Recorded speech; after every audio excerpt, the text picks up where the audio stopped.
Hi friends, welcome to Udiran TNPSC Academy. Reasoning ஒரு previous year question பார்க்க போகிறோம். So இது வந்து group 2ல கேட்ட ஒரு question. Okay, PQRSTU are 6 members in a family.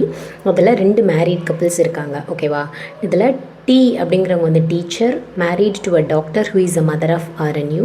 Q is a lawyer married to P. P has one son and grandson. Of the 2 married couples, one is housewife. There is also one student and one male engineer in a family. Who among the following is housewife? Housewife யாருன்னு கேட்டிருக்காங்க. தமிழில் ஒரு தடவை question சொல்கிறேன் பாருங்கள். PQRST மற்றும் U ஆகியோர் ஒரு குடும்பத்தின் 6 உறுப்பினர்கள். அவர்களில் 2 திருமணமான தம்பதியர் உள்ளனர். T என்பவர் ஒரு ஆசிரியர். அவர் R மற்றும் Uவின் தாயாரான மருத்துவரை மணந்து கொண்டுள்ளார். Q என்பவர் ஒரு சட்ட வல்லுனர், மேலும் அவர் Pயை மணந்து கொண்டுள்ளார். P என்பவருக்கு ஒரு மகன் மற்றும் ஒரு பேரன் உள்ளனர். இது 2 திருமணமான பெண்களில் ஒருவர் வீட்டில் இருப்பவர் மற்றும் அந்த குடும்பத்தில் ஒரு ஆண் பொறியாளர் மற்றும் ஒரு மாணவர் உள்ளனர் எனில் கீழ்கண்டவற்றுள் யார் வீட்டில் இருக்கும் பெண்? ஓகேவா, ஸோ ரொம்ப சிம்பிள் தான்.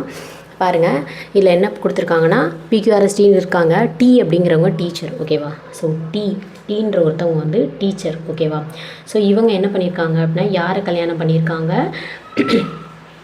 டாக்டர். ஓகேவா, ஸோ ஒரு டாக்டரை வந்து கல்யாணம் பண்ணியிருக்காங்க. அவங்க யாருன்னு சொல்லலை, ஒரு டாக்டரை கல்யாணம் பண்ணியிருக்காங்க. அவங்க அந்த டாக்டருக்கு அவங்க தான் மதர் ஆஃப் RNU. அப்போனா இவர் அப்பா, இது அம்மாவை தான் இருப்பாங்க. அப்போ RNU தான் வந்து இவங்களுடைய குழந்தைங்க. ஓகேவா, அடுத்து என்ன சொல்லியிருக்காங்க? Q is a lawyer. ஓகேவா, Qன்னு ஒருத்தர் இருக்கார். இவர் வந்து லாயர். இவர் யாரை கல்யாணம் பண்ணியிருக்காரு அப்படின்னா மேரீடு டு Pயை வந்து கல்யாணம் பண்ணியிருக்காரு. ஓகேவா, இந்த P has one son one grandson. அப்படின்னா Pக்கு சன்னா Qவோட அவங்க அப்பா, இவங்க அம்மா தானே. அப்போ இவங்களுக்கு ஒரு பையன் இருக்கான். ஓகேவா, ஒரு பையன் இருக்காங்க, ஒரு கிராண்ட்சன், ஒரு பேரனும் இருக்காங்க. ஓகேவா, ஒரு கிராண்ட்சனும் இருக்காங்க. இவங்க 2 பேரும் கல்யாணம் ஆகி இவங்களுக்கு ஒரு பையன், ஒரு கிராண்ட்சன் இருக்காங்க. இப்போ என்ன சொல்லியிருக்காங்க? ஆஃப் தி 2 மேரீட் லேடிஸ் யார்? இங்கே 2 பேர் இருக்காங்க. ஓகேவா, P ஒருத்தவங்க இருக்காங்க, இங்கே யாருன்னு சொல்லல, அவங்க ஒருத்தர் இருக்காங்க. 2 லேடிஸில் ஒருத்தவங்க ஹவுஸ் ஒய்ஃபு. அதில் ஒருத்தவங்க ஹவுஸ் ஒய்ஃபு, ஒரு ஸ்டூடெண்ட்டு, ஒரு மேல் இன்ஜினியரும் இருக்காங்க. ஒரு ஸ்டூடெண்ட் அப்படின்னா சின்ன பையனா இந்த கிராண்ட்சன்னாக தானே வருவாங்க. அப்போ இந்த கிராண்ட்சன் வந்து ஸ்டூடெண்ட்டாக இருப்பார் வாய்ப்பு இருக்குது.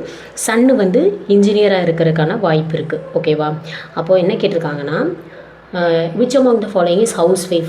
லேடிஸில் யார் ஹவுஸ் ஒய்ஃப்? இங்கே தான் 2 லேடிஸ் இருக்காங்க. அதில் ஒருத்தர் வந்து டாக்டராக இருக்காங்க. அப்போ அவங்க கண்டிப்பாக வேலைக்கு போவாங்க. இன்னொருத்தவங்க யார்? இந்த P தான். ஓகே, எப்போ இவங்க தான் வந்து ஹவுஸ் ஒய்ஃபாக இருக்கிறதுக்கான வாய்ப்பு இருக்குது. ஸோ அப்போ ஆன்சர் என்ன அப்படின்னு பார்த்தோன்னா P, ஆப்ஷன் A தான் இதுக்கான ஆன்சர். ஓகேவா, தேங்க்யூ.